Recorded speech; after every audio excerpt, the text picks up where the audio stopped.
Dans cette vidéo de conférence sur sa chaîne YouTube, le présentateur aborde le sujet de l'intelligence artificielle sous 3 grandes dimensions. Il parle d'abord de son impact sur notre quotidien, en discutant de la manière dont elle change nos vies et s'intègre dans nos activités. Ensuite, il explore comment l'intelligence artificielle peut influencer les entreprises et la productivité. Enfin, il évoque les réflexions sociétales sur les conséquences de cette technologie. En aparté, il évoque également l'importance de l'effort et de l'entraînement dans le développement des talents, mettant en avant que le succès ne dépend pas uniquement du talent naturel, mais surtout du travail et de l'effort fourni. Dans les années 90, les systèmes métiers avec des boucles de type What If étaient populaires en programmation, notamment avec des grands arbres. Akinator en est un exemple. L'arrivée de l'intelligence artificielle a suscité des craintes d'apocalypse, mais les machines n'ont pas remplacé l'humain. Dans les années 2000, on a parlé de la singularité où les ordinateurs pourraient dépasser l'intelligence humaine. Malgré des progrès technologiques, l'IA est restée théorique jusqu'à ce que des pionniers comme Yann LeCun et Sam Altman prennent des initiatives audacieuses. Sam Altman a fondé OpenAI avec pour idée de surmonter les limites de l'IA en investissant massivement dans des modèles de calcul sans garantie de résultats, bousculant ainsi les idées établies. Actuellement, l'artificiel ne peut rivaliser avec la capacité du cerveau humain qui fonctionne efficacement avec peu d'énergie. Par exemple, un enfant de 5 ans peut réaliser des tâches complexes comme attraper une balle, tandis qu'un robot nécessite des algorithmes sophistiqués et une puissance de calcul considérable pour effectuer la même tâche. Cela suggère que le cerveau humain possède un algorithme unique que les machines n'ont pas encore découvert. Certains investisseurs, comme Sam Altman, ont mis des milliards dans des modèles d'intelligence artificielle sans garantie de succès initial. ChatGPT est un exemple de cette avancée dans l'IA qui a révolutionné la productivité de nombreuses personnes. Son intégration dans la vie quotidienne nécessite de le prendre au sérieux, d'accepter son potentiel et d'adapter ses habitudes. L'importance de prendre au sérieux l'intelligence artificielle, en particulier ChatGPT, est soulignée. Il est crucial de comprendre que les résultats dépendent de la capacité de l'utilisateur à interagir et itérer avec l'IA. L'utilisation de ChatGPT peut créer une nouvelle forme d'inégalité entre ceux qui savent comment l'utiliser efficacement et ceux qui ne le font pas. Il est nécessaire d'adopter un bon état d'esprit, de communiquer, d'itérer et de persévérer pour obtenir des résultats satisfaisants. L'entropie dans les réponses de ChatGPT apporte une part d'incertitude et un aspect artistique à son utilisation. Le potentiel d'amélioration de ces technologies soulève des questions philosophiques sur l'intelligence. En exploitant correctement ces outils, il est recommandé de commencer par des projets simples avant de s'engager dans des tâches plus ambitieuses. Par exemple, écrire un livre avec ChatGPT nécessite un processus méthodique et une collaboration avec l'IA pour obtenir un résultat cohérent. L'intelligence artificielle peut aider à surmonter les obstacles et à acquérir des compétences méta comme la formalisation et la rigueur. L'artificiel, IA, ne peut pas produire des résultats parfaits car elle est encore limitée. Beaucoup de gens s'attendent à des capacités omniscientes et omnipotentes à l'instar des IA des films de science-fiction, ce qui peut générer des attentes déçues. Il est essentiel de ne pas être obsédé par des prédictions futures, mais plutôt de comprendre comment l'IA peut changer notre vie présente. En utilisant des outils comme GPT, une IA généraliste, on peut entrer dans une ère de productivité similaire à celle rêvée par les hommes de la Renaissance, s'appuyant sur la spécialisation humaine acquise au fil des générations. Les IA spécialisées sont plus faciles à mettre en œuvre que les généralistes, reflétant la nature humaine qui se spécialise pour survivre et évoluer. À l'instar de l'intelligence humaine hautement spécialisée, il est improbable qu'une machine puisse égaler la diversité et la complexité des compétences acquises par l'évolution naturelle. L'utilisation d'outils essentielle et cruciale pour développer des intelligences artificielles spécialisées, qui seront au cœur de l'entrepreneuriat pour les 10 prochaines années.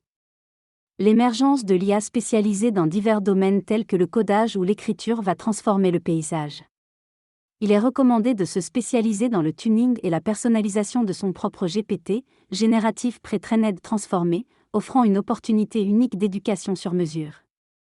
Pour améliorer sa productivité, l'analyse minutieuse de ses tâches quotidiennes sur plusieurs semaines permet de mieux comprendre ses mécanismes de travail.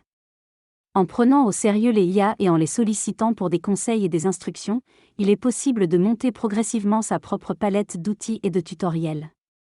La gestion de son temps et la communication efficace sont des aspects essentiels pour éviter le burn-out et maximiser le potentiel des IA dans l'organisation personnelle et professionnelle. Le narrateur commence par expliquer comment l'utilisation de la technologie d'intelligence artificielle, IA, en l'occurrence l'IA, a considérablement augmenté sa productivité et a généré plus de travail et de business. Il met en avant l'importance de la rapidité de réponse dans le monde professionnel et comment cela peut influencer le taux de conversion des prospects. Il évoque également la croissance de son équipe grâce à l'adoption de l'IA. Il souligne que l'avenir du travail sera impacté positivement par le développement technologique et met en lumière la persistance des opportunités économiques à l'ère d'Internet. Enfin, il critique certaines perceptions françaises par rapport à la valeur du travail et exprime son point de vue sur la manière dont la richesse et le succès ne dépendent pas seulement de l'effort mais aussi des opportunités saisies par les individus. Le locuteur critique le concept de valeur ajoutée en considérant qu'il s'agit d'une arnaque, originellement créée aux États-Unis. Pour des raisons transactionnelles et traduit en français via la TVA. Il souligne que la seule véritable dynamique est celle de l'offre et de la demande, mettant en avant l'importance de comprendre la véritable valeur perçue par les clients dans un échange commercial. À travers des exemples concrets comme la vente d'un séminaire pour 45 000 €, il insiste sur l'importance de produire des résultats concrets pour justifier un prix élevé. Il décrit également une expérience en agence de création de logos pour souligner l'importance de la perception du travail fourni par les clients. Il conclut en soulignant que l'entrepreneuriat repose largement sur la compréhension de la psychologie des consommateurs et de leurs critères de valorisation. La transformation du monde du design et de la création de logos est influencée par l'utilisation de l'IA. Les créateurs de goût seront valorisés, remplaçant ainsi le travail traditionnel. La montée en puissance des chefs créateurs de goût se fait au détriment des cuisiniers qui exécutent. La capacité de jugement et le sens des créations deviennent cruciaux dans un monde de production facilitée. Les talents en IA et en création seront hautement valorisés, remodelant les notions de travail et de reconnaissance sociale. Les managers sont comparés aux meilleurs vendeurs, car leurs compétences se trouvent dans leur capacité à influencer les autres à agir. Il est mentionné que des personnes sans expertise peuvent désormais produire des résultats similaires à ceux ayant investi des années dans une expertise, ce qui peut être déstabilisant. L'importance de l'expertise et de l'effort dans le travail est remise en question, alors que le jugement et le goût deviennent des critères décisifs dans un environnement de production intense. Il est souligné que la capacité à anticiper les tendances et à développer un goût distinctif deviendra essentielle pour prospérer dans un monde en constante évolution. Le conférencier partage son point de vue sur l'impact des robots et de l'intelligence artificielle, IA, sur le monde du travail. Il est convaincu que l'IA va transformer le travail sans le supprimer, encourageant à prendre l'IA au sérieux.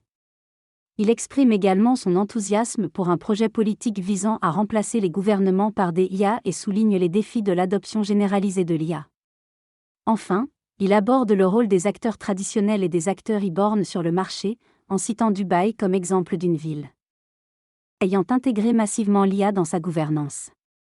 Dans cet échange, l'expert aborde la problématique de l'utilisation de l'intelligence artificielle dans les entreprises, notamment au Moyen-Orient. Il critique le manque de compréhension du monde réel des experts en IA et souligne l'importance des humains dans l'application des algorithmes. Il met en garde contre l'incapacité des grandes entreprises à s'adapter et prédit une vague de faillites à venir. L'expert considère que le conseil en IA est un domaine difficile et recommande de se tourner vers la création d'applications ou d'usages innovants. Il conclut en soulignant l'importance de comprendre la nature humaine pour réussir en affaires. Il est essentiel de comprendre le monde tel qu'il est et non tel qu'il devrait être, même si cela peut révéler des secrets sombres. Par exemple, la peur de manquer, FOMO, est un moteur important dans les décisions des individus, ce qui peut être exploité en affaires. L'histoire d'un restaurateur qui a utilisé les AdWords pour remplir son restaurant illustre comment les opportunités peuvent être saisies de manière non conventionnelle.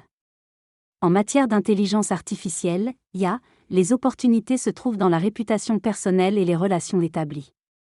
Une approche pour gagner de l'argent en IA pourrait être d'utiliser des plateformes d'affiliation comme ClickBank pour créer des chatbots entraînés à vendre des produits à haut taux de conversion sur Google AdWords.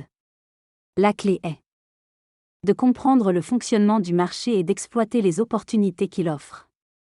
La discussion aborde plusieurs sujets, notamment sur une idée sur laquelle l'interlocuteur a eu un éclair de génie et a fait des gains substantiels en utilisant une stratégie mathématique. Il évoque également les opportunités éphémères en affaires, recommandant de saisir des occasions pour bâtir un capital. La conversation dévie ensuite vers les possibles impacts de l'intelligence artificielle sur les choix de carrière, l'amour et la solitude croissante.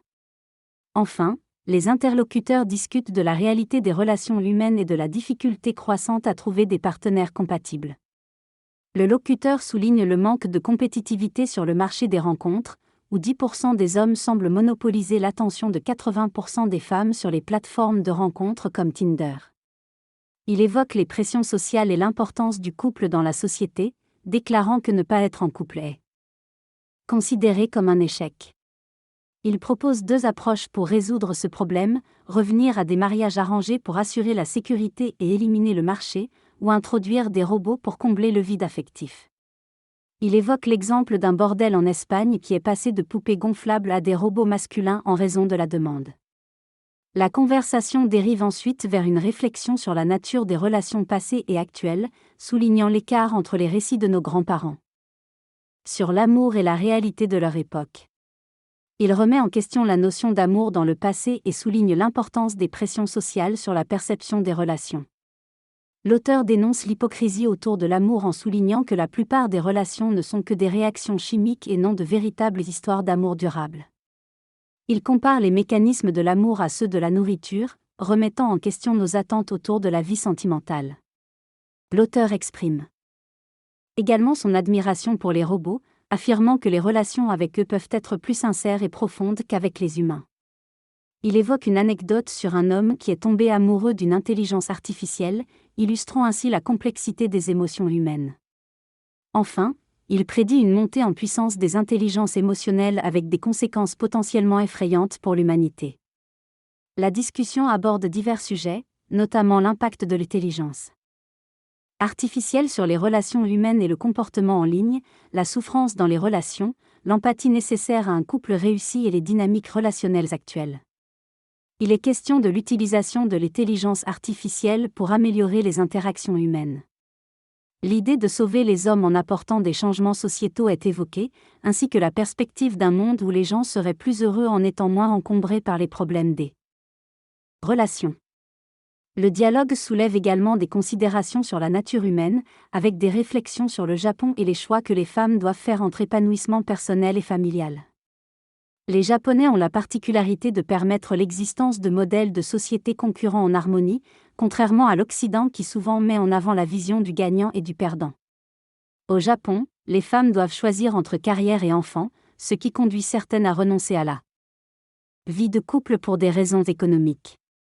La société japonaise est complexe et subtile, avec des règles et des choix parfois difficiles à comprendre de l'extérieur.